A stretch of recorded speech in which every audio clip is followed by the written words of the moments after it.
Marak berkembang di tanah air, kiropraktik terdaftar sebagai bentuk terapi tradisional. Secara medis dan ilmiah, Ikatan Dokter Indonesia belum mengakui metode ini. Berkembang dan populer sejak awal tahun 2000, di tanah air kiropraktik belum diakui secara medis dan ilmiah. Karena belum pernah ada hasil, data, penelitian yang dapat dipertanggungjawabkan sebagai bukti penyembuhan dengan metode ini. Nah, tetapi pada waktu itu diteliti oleh ID, ternyata yang namanya chiropractic itu bukan pengobatan modern karena dia tidak bisa menyajikan yang namanya evidence based. Selama ini, praktik kiropraktik di Indonesia berjalan dengan izin dari Dinas Kesehatan sebagai bentuk pengobatan tradisional. Sebagai legalitas, ada sertifikat bagi para praktisinya dari Perhimpunan Kiropraksi Indonesia.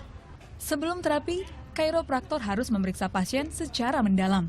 Kalau prosedur yang pasti pasien datang, biasanya kita lakukan kalau di sini thermal scan dulu. Thermal scan itu fungsinya mengukur suhu saraf tulang belakang untuk dapetin analisa utama.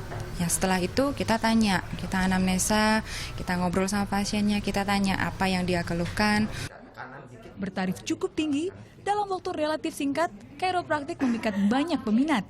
Kebanyakan pasiennya bermasalah dengan tulang belakang. Kualitas treatmentnya, diagnosanya itu lebih menentukan siapa yang melakukan adjustment, siapa yang melakukan treatment, kualifikasinya apa, pernah sekolah di mana, berapa tahun pengalamannya.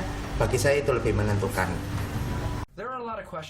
Kiropraktik merupakan terapi yang berkembang di Amerika Serikat sejak tahun 1895.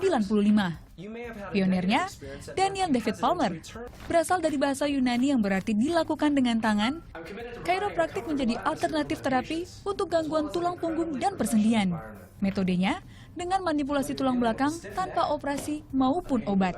Terapi kiropraktik terdaftar di Indonesia sebagai bentuk terapi tradisional. Praktisinya, atau yang disebut dengan kiropraktor, harus memiliki sertifikat dari Perhimpunan Kiropraksi Indonesia.